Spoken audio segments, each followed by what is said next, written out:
Monday, May 30th, and I'm Mark Friedman, just an American citizen, Uvalde, Texas. I just don't understand when I listen to the Republicans what's happening. Let's get this thing straight, okay? 21 Americans, kids and teachers, got killed by a guy with a gun, not a guy with a baseball bat, not a guy with a knife, not a guy with a six-shooter like Roy Rogers would have.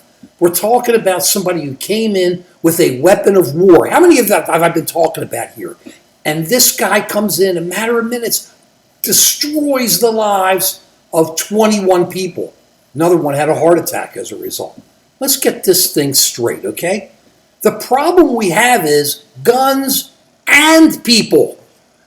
Not guns or people. It's guns and people, okay? Without the gun, a person can't destroy lives this quickly without that weapon of war.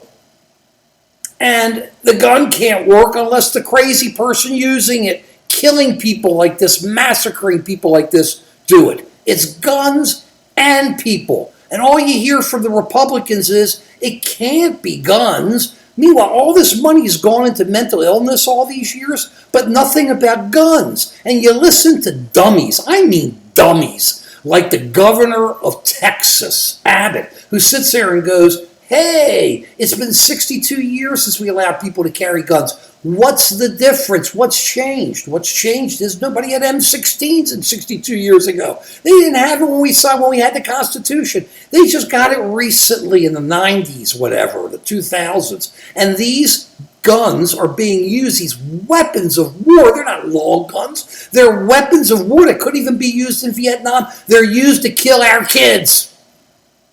And the Republicans sit there and go, it's fine. You know why? Because they do say that. They go, oh, thoughts and prayers, thoughts and prayers. What a joke. Every time there's another massacre, there's thoughts and prayers. How come in Texas with this great governor, there are more killings and deaths by guns, more deaths by guns than any other state in the United States of America? In Texas.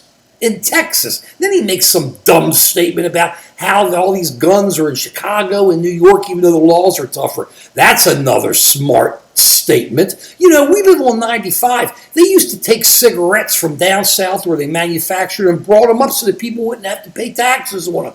They stuck them in trucks and moved them. Real tough. When you could go down to Texas and get all the guns you want, all you do is put it in a truck and move it up to Chicago or anywhere else where there's supposed to be tough laws, and you just give them all the guns they need.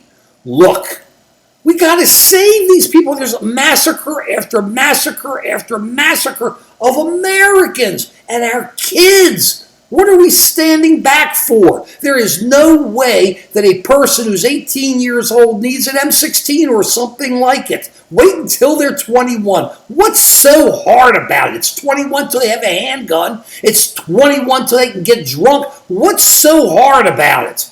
Okay? Second Amendment. You know something? There was a First Amendment. And the First Amendment basically allows you to say what you want to say, let the press say what it say, let you pray the way you want to pray. But when you come in with a gun and you kill somebody, they can't utilize their First Amendment rights.